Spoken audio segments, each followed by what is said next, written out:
Paneer curry ఉండేనండి, palak paneer కింద. పాలకూర కొద్దిగా ఉంటే ఇంకా రెండిట్ల కాంబినేషన్ అలా రెడీ చేసామట. ముందైతే నేను పన్నీర్ ఉడకబెట్టేసుకుని కొంచెం బాయిల్ చేసుకుని దాన్ని మిక్సీ కింద పట్టుకున్న. దాన్ని పక్కన పెట్టేసి కళాయి పెట్టుకుని కొంచెం ఆయిల్ వేసుకుని కొద్దిగా చెక్క, లవంగ, ఎలాచి ఇవన్నీ వేసుకుని కొద్దిగా ఆయిల్లో కొంచెం వేగిన తర్వాత ఉల్లిపాయ, ఎండుమిరపకాయలు ఫ్రై చేసుకున్నమాట.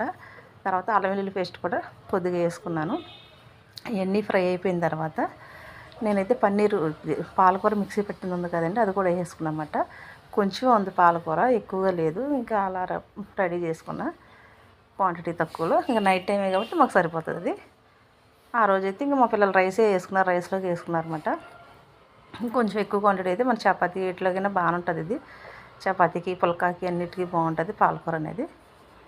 ఇవన్నీ వేగిన తర్వాత కొంచెం మగ్గిపోయిన తర్వాత అది మొత్తం దగ్గరగంట ఎగరాలి. ఎగిరిన తర్వాత నేను పన్నీర్ వేసుకున్నా, కొంచెం సాల్ట్ వేసుకుని కొంచెం ఎగరబెట్టేసుకుని తర్వాత పన్నీర్ కట్ చేసింది ఉంది కదండి, అది కూడా వేసుకున్నాను. కొంచెం పొడి మసాలా, గరం మసాలా కింద వేసుకున్నా. ఇందులో ఎక్కువ మసాలాలు కూడా ఏమీ బాగు, లైట్గానే వేసామాట.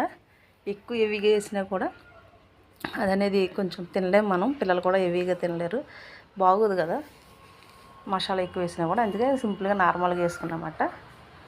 ఇంకా రకరకాల వండొచ్చండి పన్నీర్ పాలకూర అనేది. ఇంకా ఆ రోజు ఇంకా అలా రెడీ చేసుకున్న సింపుల్గా నైట్ టైమే. కానీ ఇవన్నీ అయిపోయిన తర్వాత పన్నీర్ కూడా కొద్దిగా ఉంటే ఒక పావు ఉంటుంది అంతే పన్నీరు.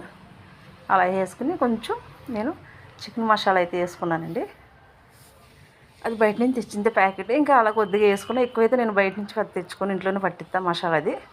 ఇంకా నైట్ టైంగా కొద్దిగా వేసుకుని అలా వేసుకున్న తర్వాత దగ్గరగా ఎగర పెట్టేసుకున్నా. కొంచెం వాటర్ వేసుకుని మొత్తం దగ్గరగంట వేసుకోవాలి. తర్వాత కొంచెం కొత్తిమీర అది చల్లేమాట. మొత్తం అయిపోయిన తర్వాత అలా దగ్గరగంట అయ్యాక ఆ కర్రీ అయితే అలా ఉందండి. నచ్చితే మాత్రం లైక్ చేయండి, షేర్ చేయండి, సబ్స్క్రైబ్ అయితే చేసుకుని నా ఛానల్. మీరు లైక్ ఇవ్వడం వల్ల నా ఛానల్ అయితే ఇంకా కొంతమందికి వెళ్తుంది. ఇంతేనండి ఈ వీడియో. నచ్చితే లైక్ అయితే కంపల్సరీ ఇవ్వండి.